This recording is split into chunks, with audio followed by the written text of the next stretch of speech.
Welcome to Two Balls and a Mic. Today we have a special guest here, literally in my garage, in my house. A very well-known person here in San Diego as of late. We're gonna get right into it, but I want to go ahead and say thank you for your time, Andrew Carleton. How are you, man? No problem. I'm doing great. Thank you for having me. I'm happy to be here. Absolutely, man. And nice to get going. As we were talking, this is the most south that you've possibly been, as other than abroad, but as close as yeah, for Mexico sure. gets. It's a pretty cool experience, honestly. No, it's wild. You guys almost ended up taking the wrong exit, so that would have been interesting as far as how we got here. But no, definitely, man. I do want to say and preface this that none of this would be happening without you saying yes to coming out and saying and wanting to talk here. So I want to thank you for that. Thank you for your time. I really appreciate it. At the end of the day, you're still a professional soccer player, and you got shit to do. But it's all good. We're really thankful for your time, man. I mean, I'm grateful for the opportunity, and I appreciate you having me out here. I'm looking forward to having this conversation with you. Definitely, bro. So obviously, there's a lot of talk about here surrounding yourself and signing here in San Diego and transgressions in the past or whatnot. But one of the main points that a lot of people want to know, especially the supporter groups here in San Diego, the people who support the team, San Diego Loy, who have been here, who have essentially created a team out of nothing, they just want to know about you. Right? Yeah, for sure. And that's something that not a lot of people have had a chance to go down, because obviously there's other things that come up, right? Like ads online. This is the first thing that pops up. So I understand you are from the South, right? So yeah, you I'm are from Atlanta. Atlanta. And so tell me about that, because as a person that literally has lived here, I could throw a rock to TJ right now. Like, this is my area. I haven't gone out of here.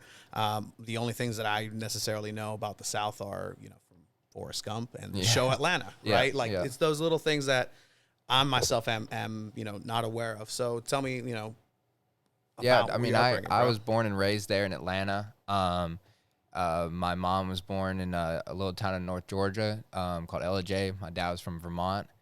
And so I grew up there for, the first part of my life. One of the things I'm really grateful for through soccer was that I got to travel and live in some pretty cool areas and stuff and really see the world. But growing up in Atlanta, I just spent my whole youth just on a soccer field somewhere playing soccer. And, thankfully I had parents that supported my dream to become a professional soccer player. And I think, without their sacrifice, that would have never been possible. But as a kid, I just spent every day out on the soccer field with the ball at my feet, as many hours as possible, and just playing soccer, really. So is soccer a sport that, is widespread in the South? Is that something that... Oh, yeah, it's growing a lot. Interesting. Yeah, especially with Atlanta United coming around the past few years. The way Atlanta in general gripped around that team and really supported Atlanta United from the start, it's helped soccer grow so much. I think it was growing a whole lot there before that, but I think Atlanta United really just kind of took the ceiling off of soccer in the South. And I think it's just growing every day, as it is all over the country. I just think soccer is one of the most, if not the most growing sport in America for a while now.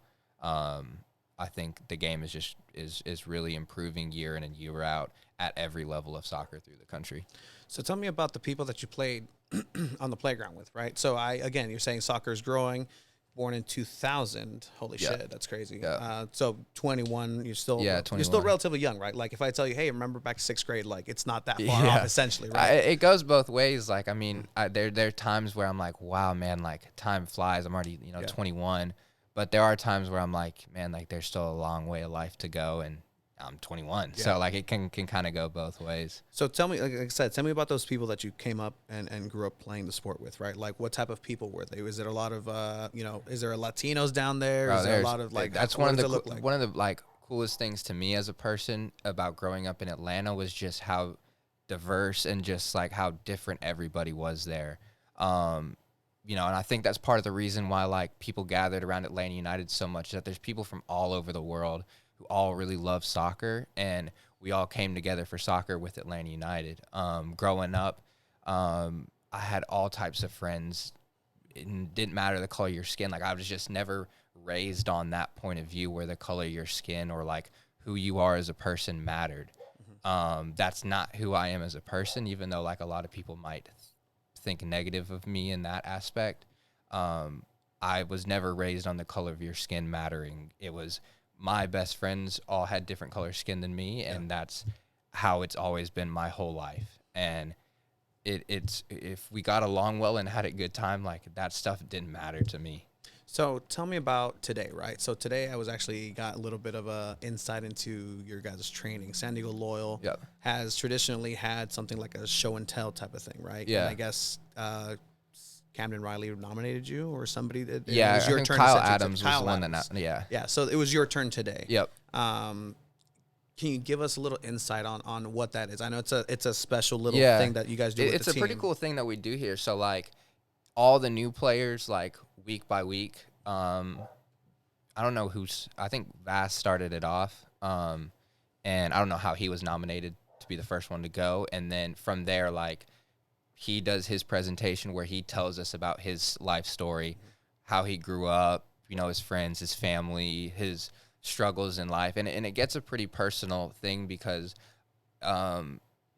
people open up about their story and tell them about what makes them who they are as a person. Yeah. And I think as a team, like, it's really good for us because we start to understand what makes people who they are.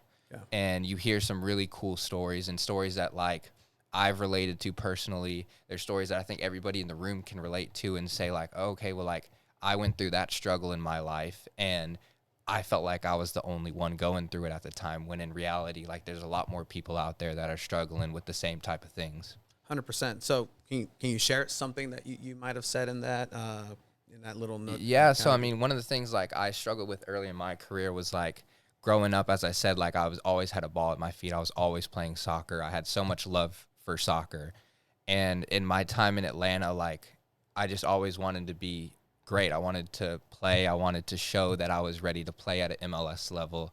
And I didn't feel like I was treated right. And I didn't feel like the opportunity that I deserved was there. And I made a lot of dumb mistakes as like a young professional, and my drive and determination to be the best player I could be almost kind of took over, and I became really impatient with that. That's something that I shared this morning. Was that at that point in my career, I was just so focused on playing and wanted to show that I could play at an MLS level, and made some immature decisions. And again, whenever you have that love for your game, like soccer growing up, what was I saying? You could always escape from whatever trouble you were going through. Yeah. Whatever was, not having a bad day or whatever, you knew that when you went on the soccer field, like it would all change. And for me, whenever I was there, like soccer started to become the struggle that I was having, and I didn't know where else to find that distraction or that, place to not worry about what you were going through. And so I made a lot of poor decisions through that experience, and that's something that I shared with the team today. So, something that I don't know if you frequent is your own Wikipedia page. Say that again? I don't know if something you frequent is your own Wikipedia page. I think I maybe looked at it once or twice or something like that. So on there, it's a little bit, you touched on it. There's a longer list of disciplinary acts than there is soccer facts. Yeah. I mean, obviously anybody can edit that, but it is what it is. Yeah, for sure. Can you share at least something that, you've done actively? Like, what are the ways that you've actively moved forward with the knowledge that you had from those mistakes, as you said? Like, obviously, if the information's there, but like, how have you moved, for sure. What have you actually done for that? So, like, for instance, when I was suspended from MLS Cup, I think I talked about this publicly previously, that I'd posted something dumb on a Snapchat story. And it's not my proudest moment. It's something that I'm embarrassed by, and I missed probably what would have been the best day of my life and maybe the best week of my life. And it's something that, like, I have to live with, that I made that decision and was impatient and upset with events that had gone on at the club. But instead of just taking it and being smart and mature about my decision, I made the wrong one. And it's something that later in life, maybe, for instance, when I was at Indy 11, there was a couple games where I didn't start where I wasn't happy about it, but had learned the past that a lot of times patience is the best way to go about things. And so I think that's something that like I've learned in the past that I try to apply each day moving forward. And so in your soccer journey is kind of following that, right? So you're still very much a young asset for any club to have right now. And so you actually took a couple of months over like in Costa Rica and places like that. So what was that cultural experience for you in putting yourself, in Costa Rican territory? Like, what was that? It was culture shock. What was that for like? Nah, for you? Man, that was a pretty cool experience. I mean, like for me, like as I said earlier, like part of the greatness that I've had with soccer was being able to travel the world and be to all these really cool countries and places and stuff. So like I was used to living in different areas, and so whenever I went down to Costa Rica, I thought it was a really good opportunity to play first division soccer there, to meet new people, to get accustomed to a new culture and try to learn a new language the best I could. And for me, I had a great time. I made some really good friendships there. Mm-hmm. It didn't work out exactly like I'd hoped to on the field. But again, like it's just another experience that like you get to learn from, and you meet some new people. And I was living in a little town of probably like, I don't know, a few hundred, maybe 1,000, like a little tiny town. And to me, it was one of the coolest experiences ever being there. So hablas español poquito? Poquito. Okay. But no, I mean, that's definitely part of the journey, right? Part of the journey of being a professional. So moving on, like right now, what would you say your aspiration is as a professional? Obviously there's things that have influenced that and your decisions and where you've been that were, outside of the pitch, but what do you want to do here at San Diego? Like, what is this team for you? Like, is this just a stop? Is this just like no, as people have said it, very blunt, like a rehab? Like, I don't know what this is for you personally, but what is San Diego Loyal for you, man? No, to me, being here in San Diego, like over the past year, like I didn't know if I was going to get an opportunity to play professionally again. I went, basically a full year, except for a little stint down in Costa Rica, without playing professionally. And it was really hard on me and really eye-opening. And it's something that I had worked really hard and tried to prepare myself as best as possible to be ready for when an opportunity came. I didn't know if that was going to happen, but thankfully it did. And I'm beyond grateful to be here, first of all. To be playing professionally again, to be a part of a really cool city and a really good team. I've made already, since I've been here, some really good friends, met some really cool people, and it's something that I'm looking forward to getting to know more and more people around here, get to know the city, get to know the way things are here, and I've been really happy to be here. I don't consider this just a stop-in. I definitely have dreams of playing at as high a level possible as I can, but I don't know if I can explain like how grateful I am for the opportunity, because as a 21-year-old, I kind of thought for a while that I wasn't going to get another shot or another opportunity to play professional. And I'm beyond grateful to the team, the players, coaching staff, fans, for the opportunity to be here, because it means more to me than a lot of people probably know.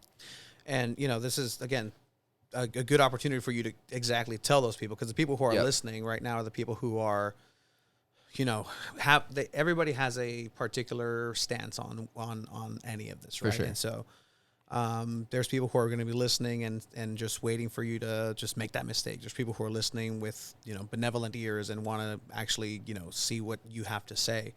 But obviously, there's a lot of charged language, just stress, I would say, around your signing. So let's take it back, right? You are not in Atlanta. January 6th happens. Yeah. What were you doing there? I was there to cheer on the sitting president of the United States at the time. I had went up with a friend, and at the time didn't know the day was going to turn out the way the day went. Yeah. I think to give people an idea of my day that day, I was by the Washington Monument, which is about 3/4 of a mile from the Capitol, when President Trump was making his speech. And I showed a picture in my presentation earlier today from that day. Okay. And it's hundreds of thousands of people there listening to President Trump speak.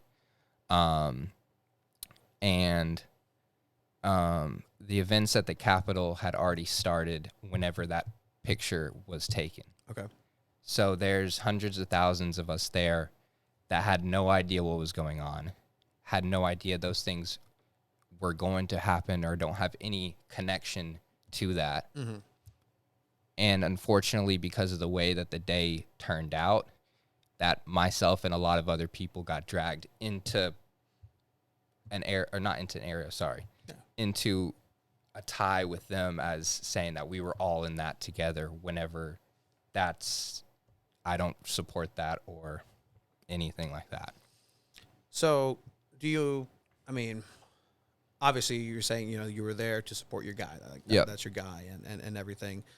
Do you see exactly why everybody would kind of have that idea? Because of a lack of information, because again, the only one that would know would be you, right? And there was no Correct. public denial from you. Why has it taken so long to say, hey, like from me, I wasn't there? Because right now, what the supporters have heard, I didn't say I wasn't there.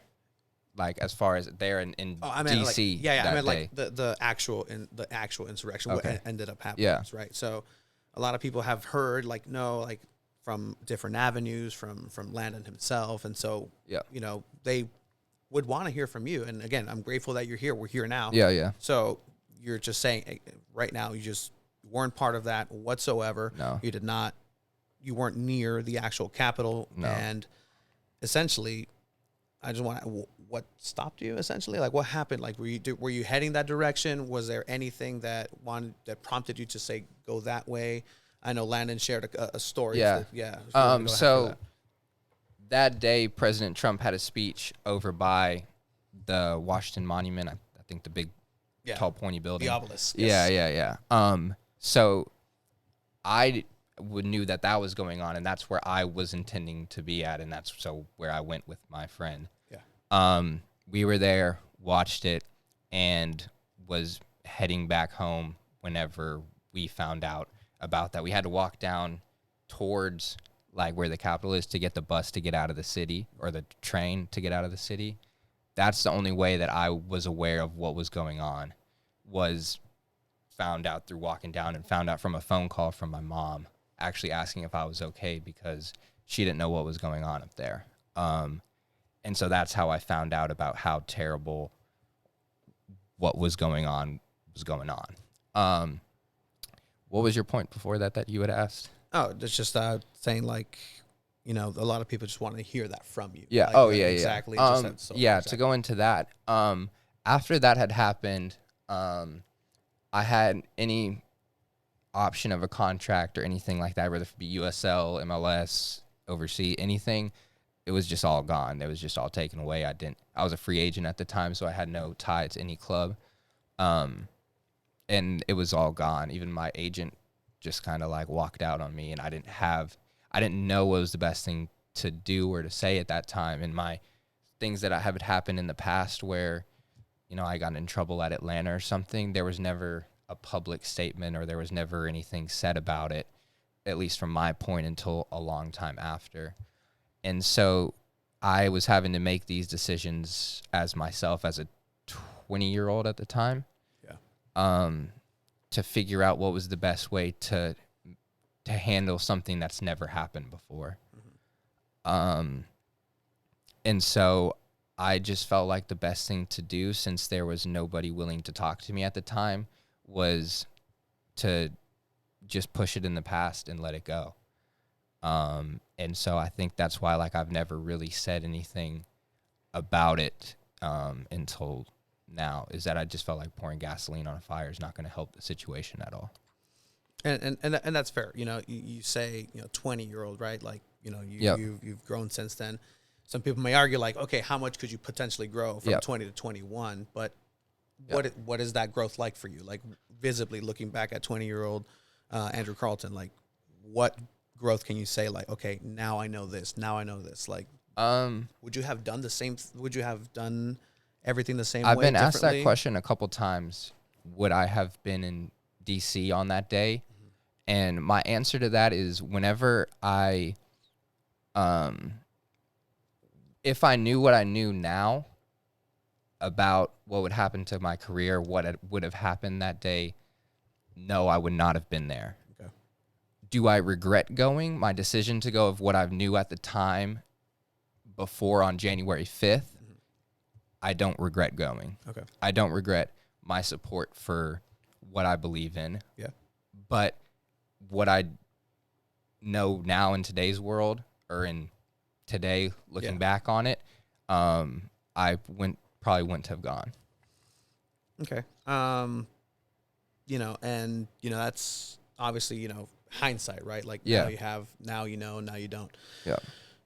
Being a person of Mexican descent, right? And I have my own values, you have your own values, but overall as a community here in San Diego, there are some values that seemingly don't align with things that people that you support mm-hmm. are. And so in no way am I saying you have to agree with what everybody else agrees, right? Everybody has their own opinion. Yep. However, some of the things that were said and some of the language and some of the directions that things go are, anti-us, anti-me, people like me. And that's how sometimes we feel. And it's not a nice feeling. And I'll just say it that way when that's the case. But how do you say, obviously, you have friends of all different spectrums, yeah, for sure. everything. Like, how do you? Yeah, my best friend back home, he's Mexican. He's my best friend. Yeah, and we don't see eye to eye on, maybe political stuff or mm-hmm. all aspects of life. But we put that aside and realize that it's about who you are as a person and the way that you treat people mm-hmm. individually, from me to whoever I'm dealing with. I try to treat everybody the same.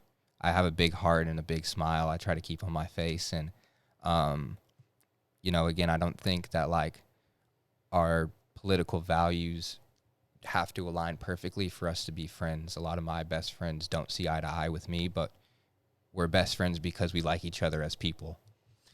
So, obviously you've heard the word insurrectionist coming up, your direction, and been labeled that way. And do you understand, obviously, can you see why people who maybe don't have the knowledge or know exactly what happened that day would lead them to say those things, right? Yeah. So I don't agree with it, but I understand that.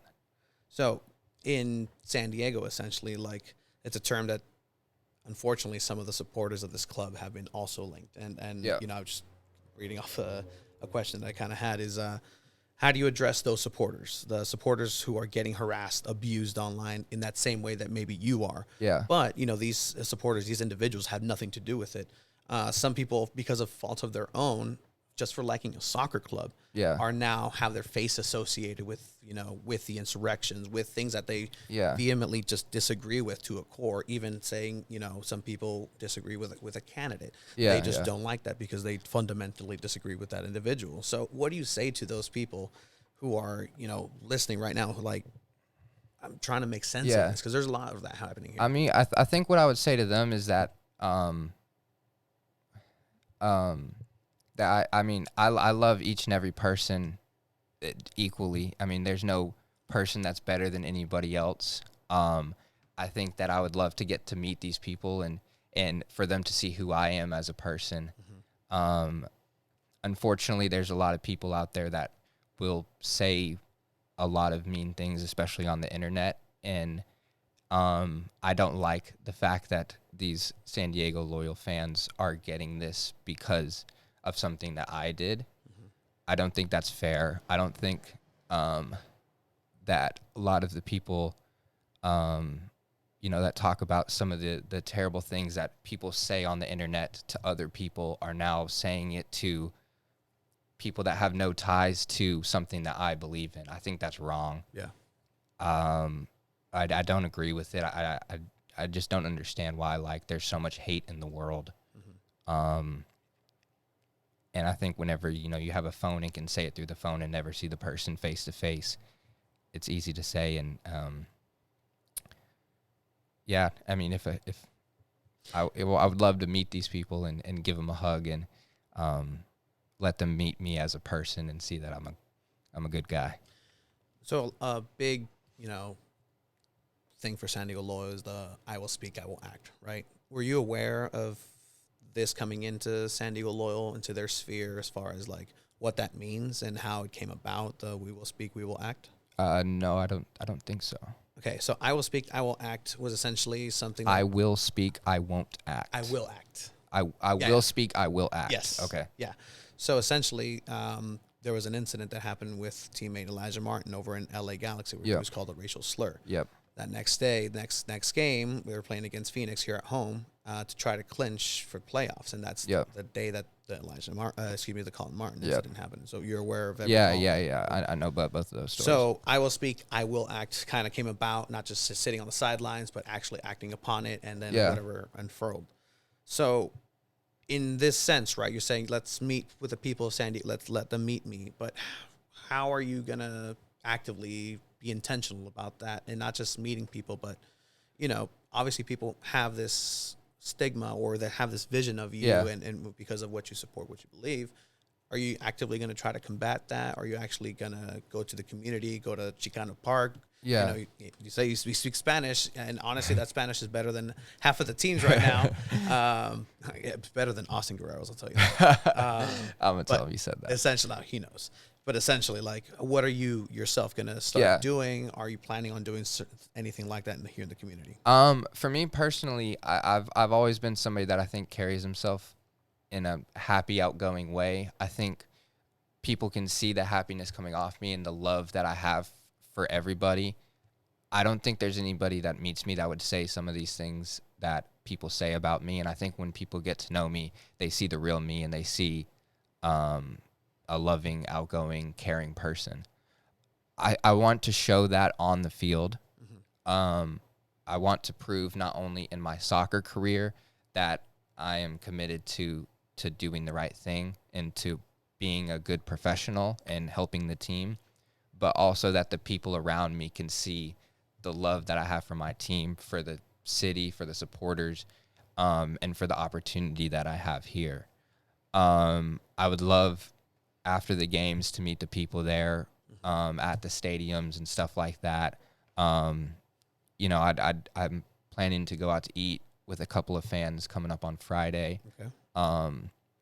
And just to get to meet them and let them see who I am as a person. I'm open to a whole lot of ideas, and I think that whenever people meet me as a person and see how big my heart is, that hopefully a lot of these assumptions would go away. Yeah. So what is some of these steps that you haven't taken through the club, right? So, Landon shared that he's working with you. Like, honestly, like, Landon is vouching for you, man. Yeah. Like, he's going out. I have a very, very grateful for the things that, the opportunity Landon's given me, the conversations that he's had. And I wanted to say that was that it means more because I've been told no 1,000 times over the past however long. Mm-hmm. And always felt like there would be a yes at some point, and I'm beyond grateful that Landon did give me an opportunity to come show who I am.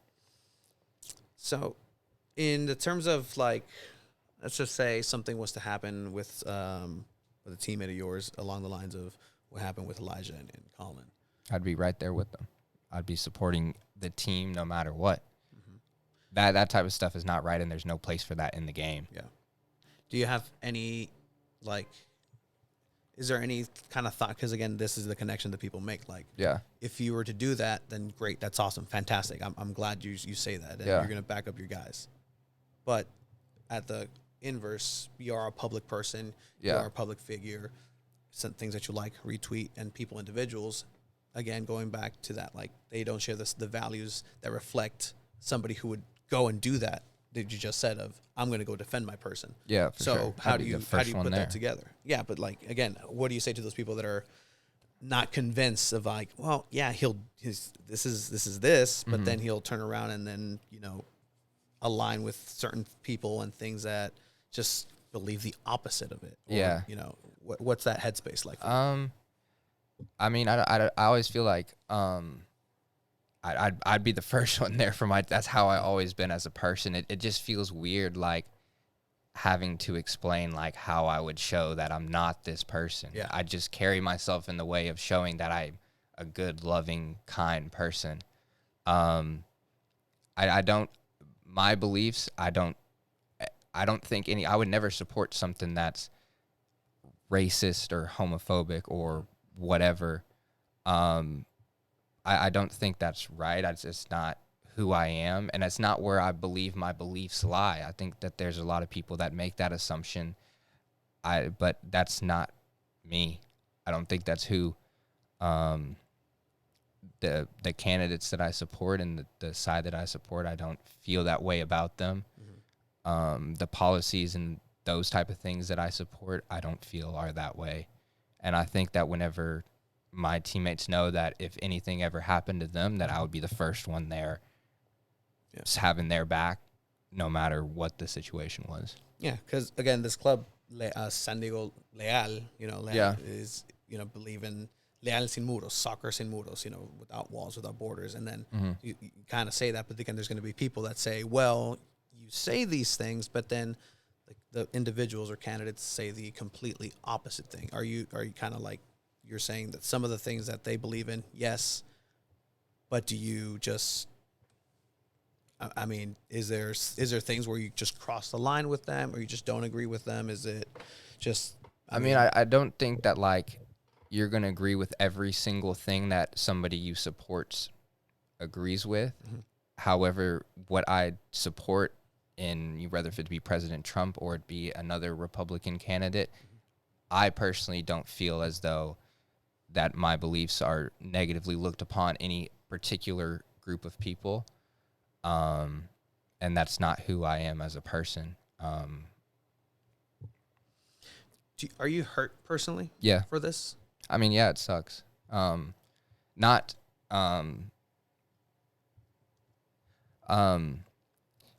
being somebody that's like grown up around, as I said, and as we started, like all types of people and everybody's seen what a big heart and like loving person I am, regardless of your skin color, your sexuality, your gender, anything. I treat each and every person the same way. And so whenever I get called some of these like terrible names and assumptions made upon me, it does hurt, and it's tough, because again, like that's not something I want to be like put side by side with. Like that's not who I am as a person. It's not the way I was raised. And I think I in a way, like I feel like it's disrespectful to the people around me as well. Because if you're calling me a racist and a homophobe and, Elijah Martin and Colin are my friends, then I feel like they don't want to be associated with somebody that's claimed to be that type of person. Yeah. You know what I mean? And I don't think they would be. And I think people don't look at who I am as a person and who I was, who I surround myself with, who the type of people that I share my life with, and it's definitely frustrating and tough to hear those things as a, kid in his young 20s. It's not something that like I want to be tied with. What does your support network look like? Say that again. What does your support network look like? Excuse me. Is it different from where it was, back in 2019, 2020? Yeah, it's changed quite a bit. What does it look like my family's been there for me like every step of the way. I have, maybe, I guess you'd say new friends. I think a support system is an interesting way to call it, because I feel like I'm my biggest support system as well as my family. And then I feel like friends are there to, help you get stuff, just get away from soccer for a bit and, joke around and have fun with them. But I made some really good friends over the past, year, 2 years since I was a kid. But, as life goes, like you kind of go in and out of different people's lives and stuff like that. But, I mean, my couple of my best friends were Faraz, Gorgi. He's from Iraq. And then he's playing soccer down in Costa Rica right now. Oh. Friend Kevin Barajas. He's Hispanic, Mexican, and he's playing in Germany right now. Us three spent a lot of time last year working for an opportunity, and thank God that like we've all had an opportunity to chase our dreams. But those have been a couple of my best friends these past years, and that have helped me through a lot. And yeah, I mean that's important, and I can't imagine, right? Like there's something I shared with Landon, that he's probably one of the only people in this world that kind of understands something similar to what you're going through and whatnot. Because I'll tell you, I'll be the first one to tell you. He said and done some stuff against my guys and my stuff that you know. I've taken some fun games to watch. Though. I couldn't imagine. There's some games for us too that were fun, but it is what it is. For sure. It's been a back and forth, but it's definitely fun. It's best whenever it's like that, where it's back and forth. Yeah, exactly. Especially not a 0-0, but he's made some mistakes in his past, and he's been able to grow from that. And I feel like there's individuals who are again picking and choosing whether to say, all right, we've given the greatest soccer player in American history a second chance for the things that he's done. And now they look at somebody like you, who that individual's vouching for and is putting his reputation on the line. Yeah. What does that give you? Just a fortitude, and does that just kind of make you feel like you're validated, like you're supported by him because he knows exactly kind of what you're going through? Or is it just like, I feel like with Landon, he was one of my idols growing up, obviously, I think like every young American player, big Landon Donovan fans. But I think that he's seen, me as somebody growing up before, maybe like U20, U17, stuff like that, that was on a very similar path. And he was able to keep going and be the Landon Donovan that we all love.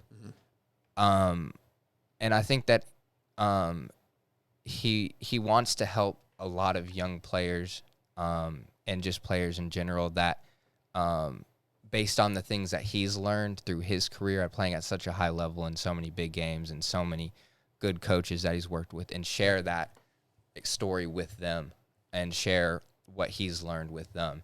And so it definitely, I mean, there were so many coaches and clubs that all said no to me for a number of reasons, but Landon was the first person that took a chance on me, and it's something that like it as I said earlier, it means so much to me that someone like Landon would believe in me. It gives me a lot of confidence on the field to show what I can do. But it's pretty hard to like come up with like the words that because I mean, again, I didn't know if I was going to be playing professional soccer again. And so for Landon to put his neck on the line for me, and after having a great career, put his reputation and who he is on the line for me, it means a lot to me, and I want to prove to everyone why he's making a good decision believing in me. Because there's a lot on the line, right? Yeah. Not just for him, for you. Like it's a gamble, right? And that's. Do you take offense to that? Do you take obviously you say you're grateful, but like it's a gamble for.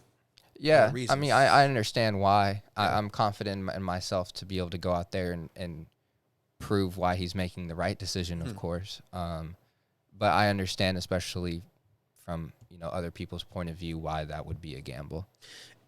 What would you say to those supporters here in San Diego, and honestly, Frank, across the country? Because there's going to be supporters from everywhere that are going to see this or whatever, and they're going to nitpick and do whatever the hell they're going to want, right? Yeah. But I want you to talk to San Diego, right? Like I'm not. I told the people before this interview that I'm not here to make you look good. I'm not here to make you look bad. I'm just here to do an interview for the city. Yeah. If anything, because again, the city's hurting, man. And I feel like you felt that, right? Have you felt that palpable thing? Like, yeah, I mean, you've been in Torero, right? Yeah, during match days. Right? Yeah, bro, the match day experience is really fun here. Yeah.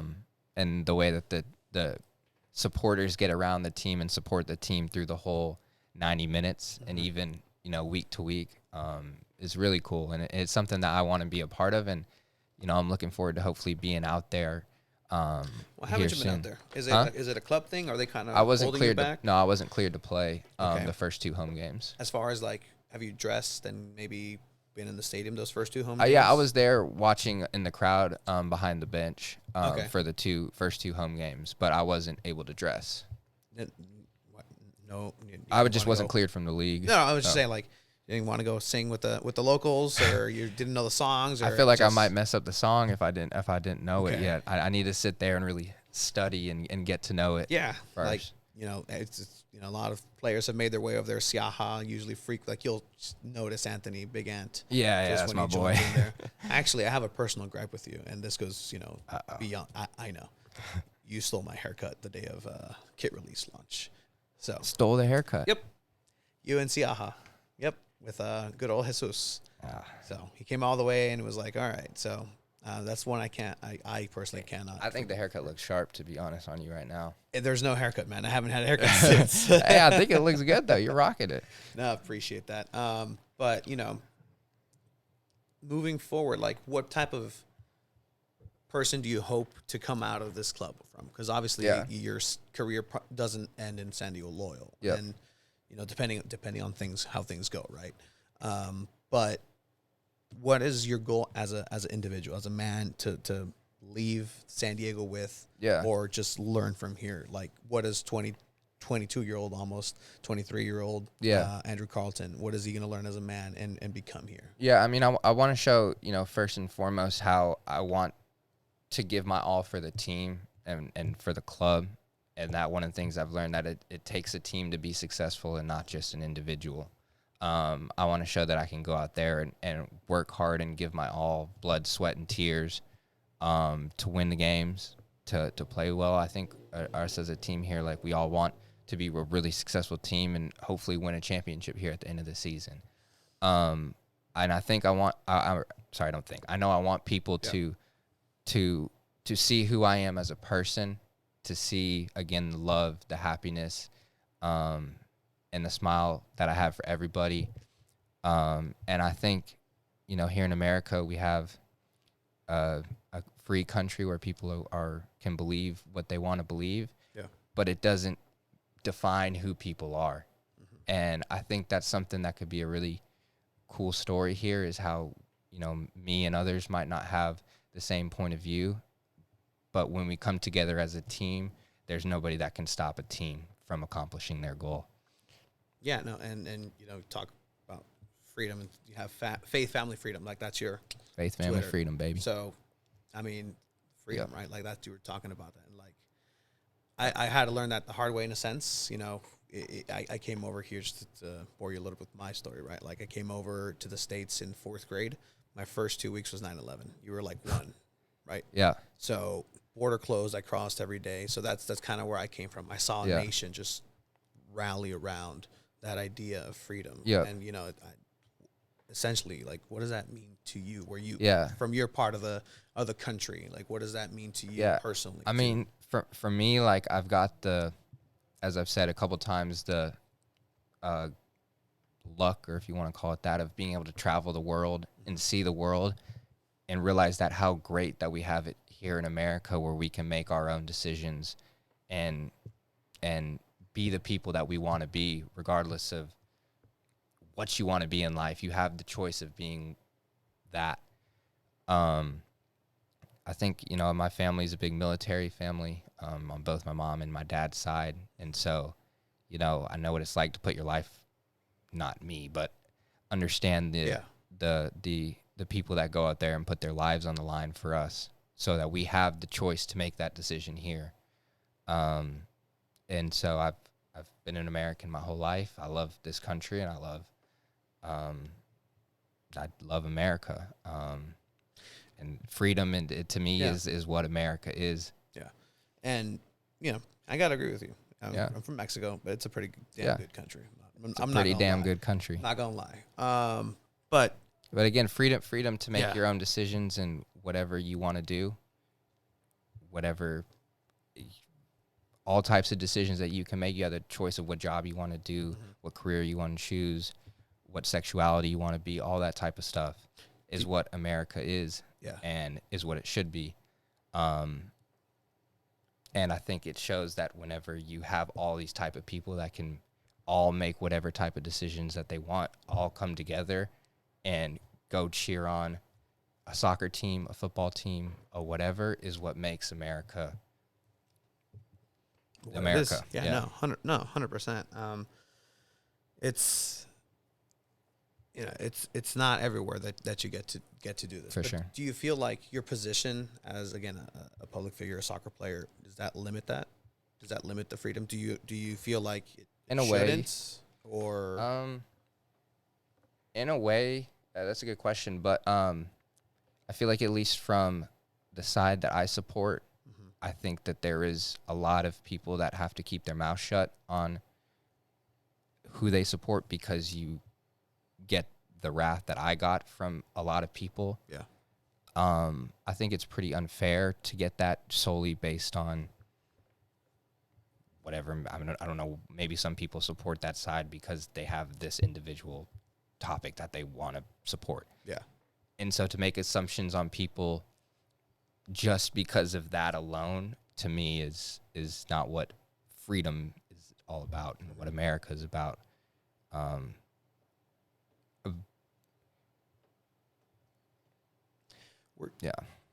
Were you asked by the club not to welcome yourself publicly?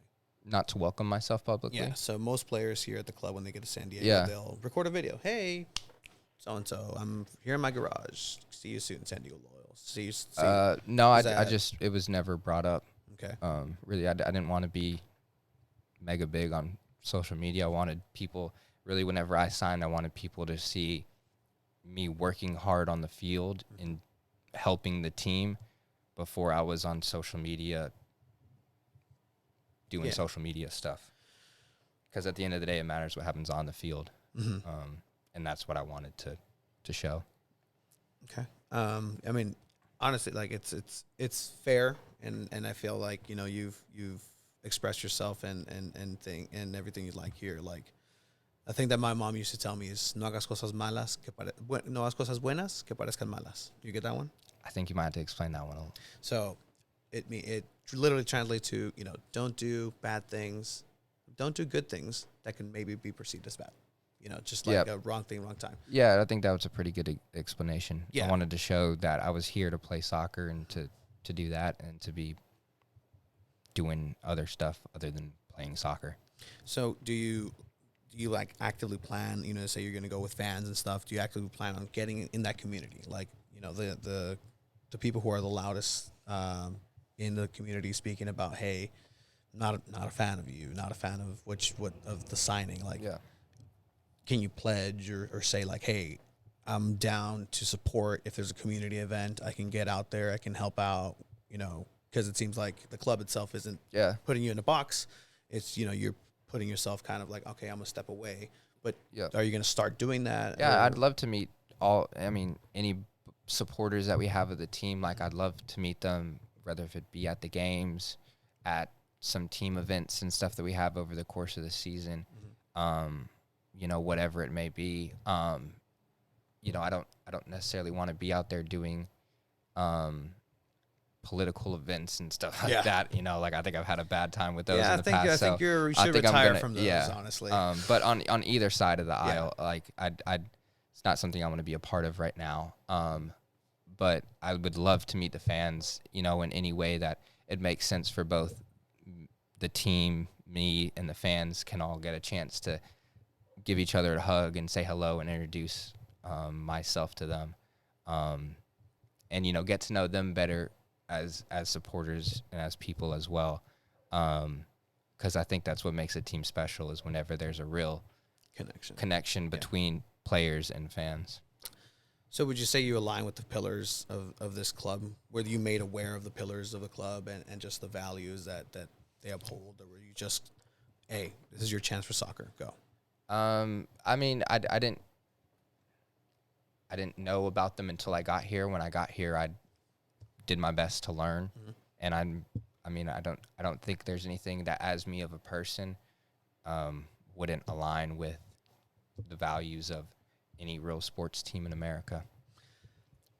And just a couple last questions, but some of the fans did reach out and they asked, to put this and get their voices heard. Yeah. For right now, I think we've addressed most of those questions, but is there something that you intentionally as a person do, to grow, to learn? Do you read stuff? Is there something, to get yourself out of your comfort zone? Do you watch another channel that you don't typically watch? Like,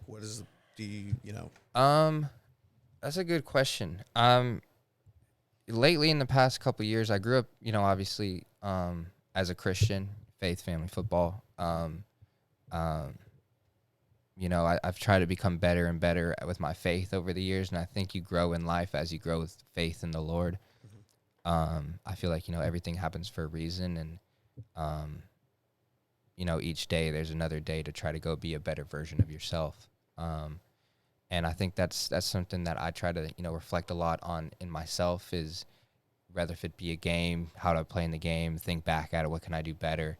Same thing in I think your day-to-day life of, looking back at things, maybe I wasn't happy with the way I ate today or a soda I had or whatever. Yeah. And what can I do better? I think there's just so many different things of that I look at and analyze in my life, of something that, like, self-reflection to me has been a big part of my growth as a person. And I think whenever you're doing life for the right reasons and can try to get better each and every day is how you improve. Why should San Diego cheer for Andrew Carleton? Because I'll put my blood, my sweat, and my tears out there for the team, for the city, and I'll do everything that in my power to help the team win, whether if it's me on the field, me on the sidelines, on the bench, or me in the stands at Torero. I'll be there supporting and doing the best I can to help the team win games and win a championship. Is there anything that you would wish the supporters for San Diego Loyal would do for you personally on the pitch? Not just saying cheering, because because I'll tell you, this bunch, they know how to cheer. They know how to cheer, and they cheer hard, and they cheer from here. Yep. And I don't think there's anything that I'd ask them to do other than what they already do for the team. I don't want to be viewed as, this type of person that I'm viewed as. I just want to be viewed as somebody that's a part of the team, helping the team win games and be successful. I don't want to be the center of attention of everything, and I don't want everything to be about me. I want it to be about the team. And unfortunately, because of the way things are, like, I know there's been a lot pointed at me, but I want it to be about the team and about how we do on the field and winning games. And so I think the only thing I would ask from the fans is just to support the team and hopefully that we can do the best that we can this season, and that over the course of the year, I think you'll be able to see who I am as a person, and I think we're going to make some really good memories. What's your dream right now? What's the dream? I mean, my dream is to be a godly person, be a godly man, be the best soccer player I can be the best person I can be, and take life one day at a time. One of the things you learn whenever your career is almost gone is that it can be taken at any moment.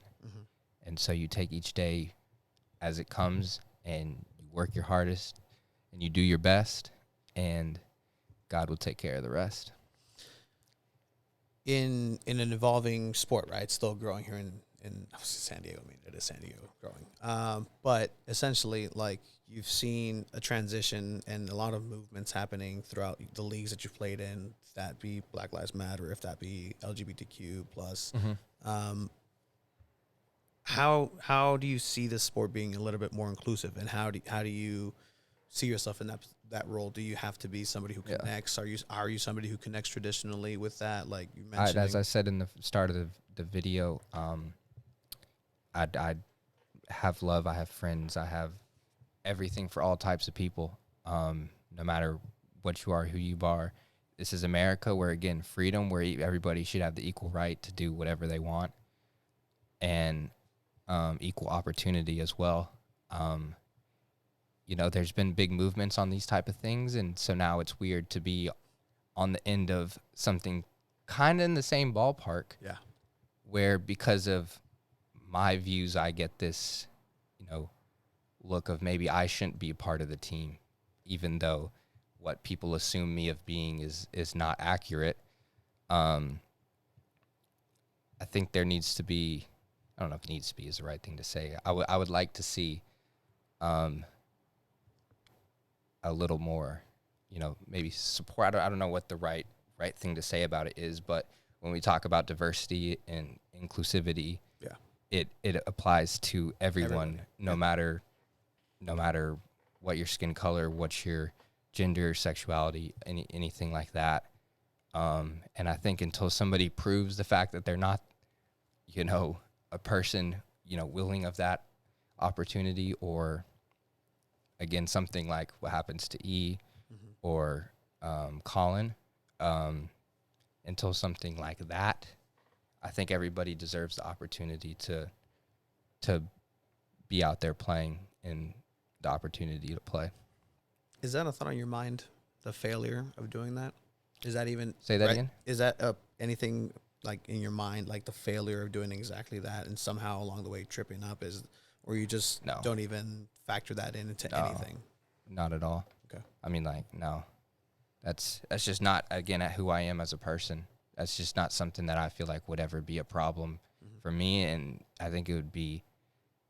No, I don't think it would ever be a problem. It wouldn't ever be a problem. And it's for the people that are listening outside, it's tough. It's easy actually to criticize having somebody with just things around like you have, but then ignore saying, you have Colin Martin, who is a trailblazer in his own right. You know? So it's... Yeah, and I got... Yeah, Colin's one of my good friends on the team. Really? I got a lot of respect for Colin, who he is as a person. He's a really fun dude to be around, and the dude can play soccer. He's such a good player and a really good person, and I enjoy being out there working with him every single day. Is that who you mostly hang out with? Is it like who are the boys on the team? So, I'm roommates with Cam, Riley, Ant, Thomas, and Taylor, one of the new signings. So we got a crew going on there. Yeah. Big chill house. And so I'd probably spend most of my time with those guys just because, I'm living with them and stuff. But I feel like I've formed some really good relationships with a lot of people on the team. I mean, Jack Metcalf, Nick Moon, who guys I've played with in the past. It's cool to play with them again. And some other guys that I'm just meeting from New Zealand and all over the world. Like it's a pretty cool group of guys, and so it's nice to meet all these new people from all over and get to learn their stories as well, because they have some pretty dope stories. Yeah, and it really is a worldly team, and like you said, inclusivity and inclusion, it literally requires everybody.